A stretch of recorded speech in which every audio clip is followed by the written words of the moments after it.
एक किला ऐसा भी है जो इतिहास के सबसे शक्तिशाली राजाओं के हमले झेलने के बाद भी अजेय रहा। इस किले पर अंग्रेजों से लेकर मुगलों तक, मराठों से लेकर पुर्तगालियों तक हर किसी ने हमला किया, लेकिन इसे कोई नहीं भेद पाया। इस किले को मुगल और पुर्तगाली तो छोड़िए, इसको छत्रपति महाजी शिवाजी राव और छत्रपति संभाजी राव भी नहीं जीत पाए। छत्रपति शिवाजी राव ने अंग्रेजों और पुर्तगालियों के साथ मिलकर इस पर हमला किया, फिर भी वो जीत नहीं पाए। इस किले का राजा बहुत शक्तिशाली था, बल्कि ये किला ही बहुत शक्तिशाली था, क्योंकि इस किले के आगे बड़े बड़े राजा अपने घुटने टेक देते थे। आपको भी लग रहा होगा कि आखिर इस किले में था क्या जो इस किले को जीतना असंभव था। तो चलिए जानते हैं इस किले का इतिहास। समुद्र के बीचों बीच में अपने पराक्रम के लिए जाने जाने वाला ये किला मुरुड जंजीरा किला महाराष्ट्र के अलीबाग से 65 किलोमीटर की दूरी पर मुरुड में स्थित है। ये किला भारत के सराहनीय इंजीनियरिंग का एक अनूठा नमूना है। ये अंडाकार अभेद्य किला चारों तरफ से जल से घिरा है। मराठी का जंजीरा शब्द अरबी के जजीरा शब्द का एक अपभ्रंश है। इसका मतलब है फोर्ट ऑफ सी। 1200 के अंत में एक कोली राजा ने डाकुओं का सामना करने के लिए अरब सागर में इसे बनवाया था। इस किले को बनने में 22 साल लगे, लेकिन इस किले का असली इतिहास शुरू होता है 16वीं सेंचुरी में। उस समय मुरुड शहर और उसके आसपास के इलाके में अहमदनगर के निजाम का राज था। निजाम के लिए यह किला सुरक्षा और व्यापार की दृष्टि से बहुत मजबूत था। इसीलिए उसने इस किले की रक्षा के लिए स्वीडन, फ्रांस, स्पेन, हॉलैंड से तोपें मंगवाई और किले की देखभाल का काम अपने एक भरोसेमंद आदमी रामा राम पाटिल को दिया।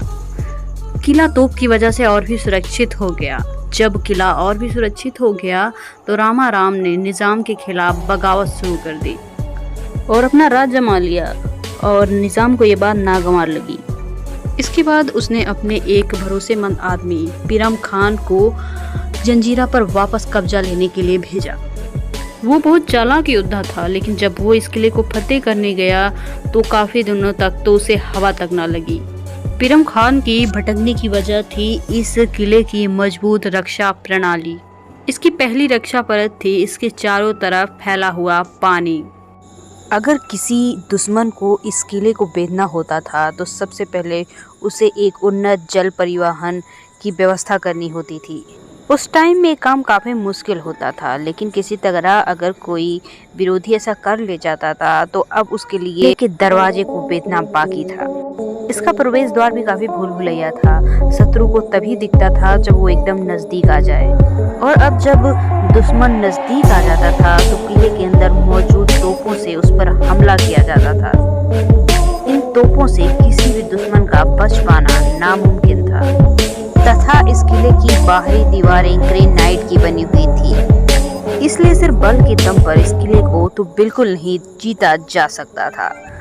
और पीरम खान भी इस बात को जानता था कि वो लड़कर तो इस किले को कभी नहीं जीत पाएगा। इसलिए उसने एक षड्यंत्र रचा और शराब व्यापारी का रूप धारण कर किले के बाहर जा खड़ा हुआ। जब रामा राव से मिलने पहुंचा तो वो रामा राव को कई शराब के ड्रम भेंट किए, जिससे रामा राव बहुत खुश हुआ और किले के अंदर उसे आमंत्रित किया। रामा राव ने शराब के व्यापारी पीरम खान के लिए एक दावत रखी। दावत में उसके सैनिकों ने खूब शराब पी। तभी मौका पाकर पीरम खान ने अपने सैनिकों को अंदर बुला लिया और रामा राव पर हमला कर दिया। रामा राव के सैनिक कोई कुशल योद्धा नहीं थे और पूरी तरह वो नशे में चूर थे, इसीलिए पीरम खान ने आसानी से रामा राव को हरा दिया। उस रात रामा राव के करीब 1500 सैनिक मारे गए और निजाम ने ये किला पीरम खान को सौंप दिया। ये था वो सेनापति जिसने इस किले को भेदा था। इसके बाद कोई भी, ना तो राजा ना ही सेनापति, इस किले को भेद पाया। ये किला इतना महत्वपूर्ण था कि इस पर मुगल, मराठा और आदिल शाह जैसे भारतीय से लेकर पुर्तगाली, फ्रेंच, डच और अंग्रेज तक इस किले को भेद नहीं पाए। 1527 से लेकर 1538 तक लगभग 12 सालों तक निजाम के छत्रछाया में बिरम खान का इस पर राज रहा। 1538 में इसे निजाम ने अपने मंत्री सिद्दी शाह तायर को सौंप दिया।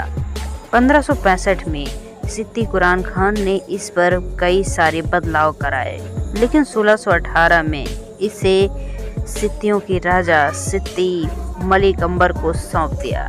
मुगलों की भी उस पर नज़र थी।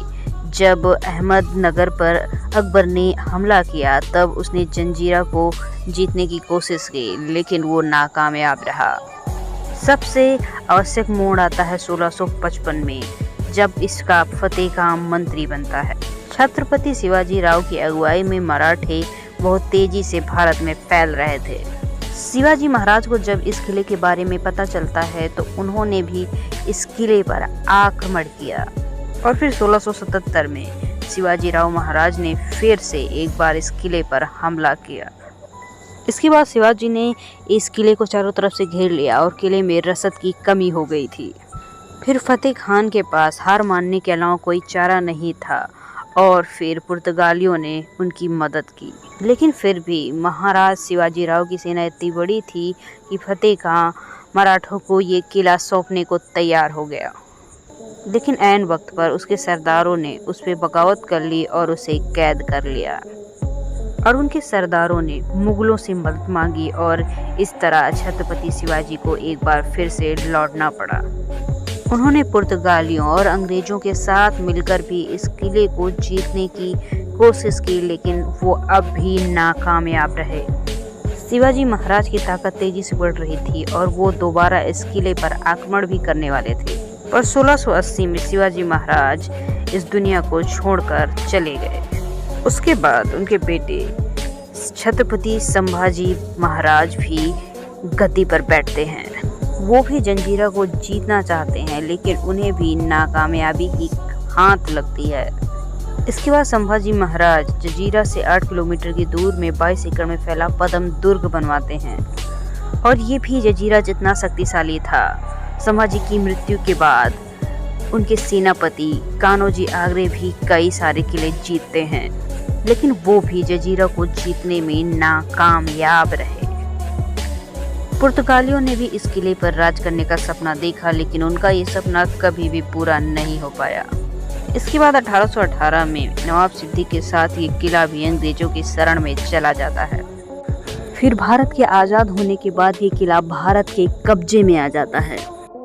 इस किले की खास बात यह है कि इस किले के बीचों बीच में 2 कुंड भी हैं, जो खारे समुद्र में होते हुए भी मीठे पानी के हैं। कहा जाता है कि इस किले में एक समय में 500 से भी ज़्यादा तोपें थी, जो इस किले की मजबूती से रक्षा करती थी। आज के टाइम में इस किले में कुछ चुनिंदा तोपें ही रखी हैं, लेकिन ये चुनिंदा तोपें अपना इतिहास कहने में सक्षम हैं। इन तोपों में जो सबसे बड़ी तोप है उसे कलाल बगड़ी के नाम से जाना जाता है। सिद्दी मुस्लिम थे, इसलिए इस किले में मस्जिदों के खंडर देखे जा सकते हैं। ये किला सैन्य दृष्टिकोण से मजबूत बनवाया गया था, इसलिए ये उस टाइम के आर्किटेक्चर का एक नमूना है। इस किले में कई सारे बगीचे और एक खेत भी था। इस किले में कई सारे इमारतें भी थी। तो भारत के इतिहास में एक स्थान रखने वाला इस अजयमरूद किले के बारे में आपका क्या ख्याल है? कमेंट सेक्शन में जरूर बताइएगा। Thanks for watching.